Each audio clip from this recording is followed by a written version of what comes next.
What is multiple গুণিতক কি, LCM বা লসাগু কি, আজি ইয়াৰ বিষয়ে বিতংভাৱে আলোচনা কৰিম যাতে আগন্তুকত আপোনালোকৰ ধাৰণা সম্পূৰ্ণ ক্লিয়াৰ হৈ যায় আৰু কেতিয়াও অংকবোৰ ভুল কৰিব নালাগে।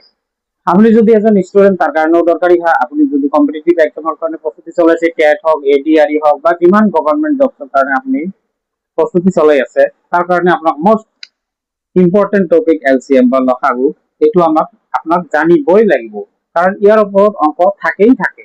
তো আহকচোন আজি আমি শৰ্টকাট নিবিচাৰি ইয়াৰ বিষয়ে আমি আসলতে কনসেপ্টটো ক্লিয়াৰ কৰি লওঁ। কনসেপ্টটো ক্লিয়াৰ হওয়াৰ লগে লগে আপনি আৰু শৰ্টকাট বিচাৰিব নালাগে, কিমান প্ৰশ্ন সলভ কৰিব আপনি।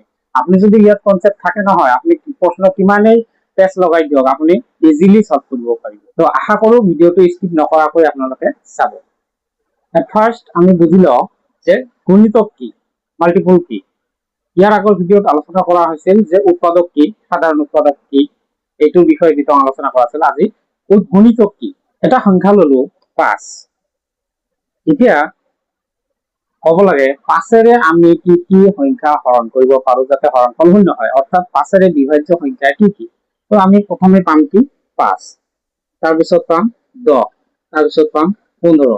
5ৰে এইবিলাক সংখ্যা হৰণ কৰিব পাৰি, এনে কৰি গৈ 5 9টা গৈ 50, 5 10 গুণ 50, তাৰপিছত এনেকৈ গৈ থাকিব। আমি ইয়াৰ সীমা নাপাম।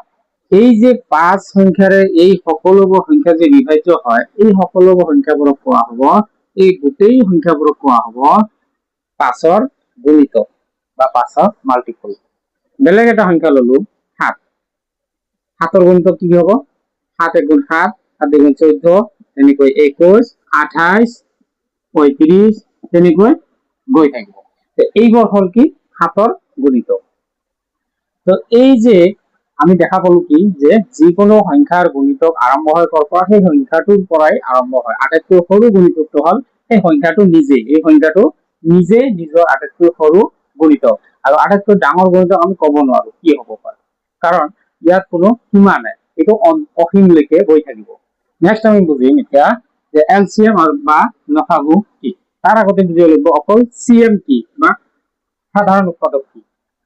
6ৰ গুণিতকবোৰ হল এইবিলাক, 8ৰ গণিতকবোৰ হল এইবিলাক।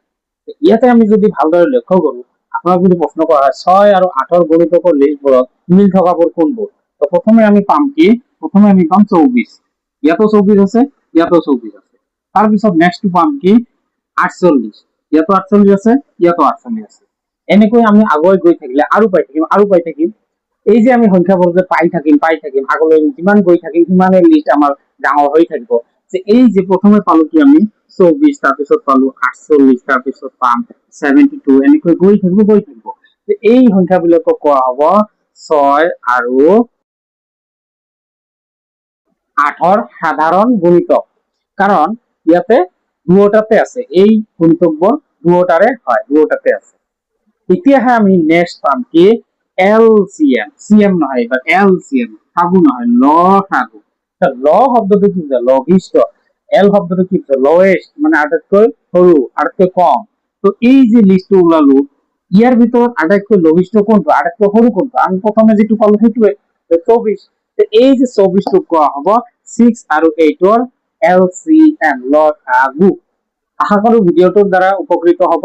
আপোনালোকৰ কম্পিটিটিভ এক্সামৰ কাৰণে হওক বা ষ্টুডেন্টৰ কাৰণে হওক, সকলোৰ কাৰণে সমানে গুৰুত্বপূৰ্ণ। তো ভিডিওটো যদি ভাল লাগিছে তেনেহলে লাইক কমেন্ট শেয়াৰ কৰিব, ফেসবুকত চাই থাকিলে ফলো কৰিব, আৰু যদি ইউটিউবত চাইছে তেনেহলে চেনেলটো সাবস্ক্ৰাইব কৰিব।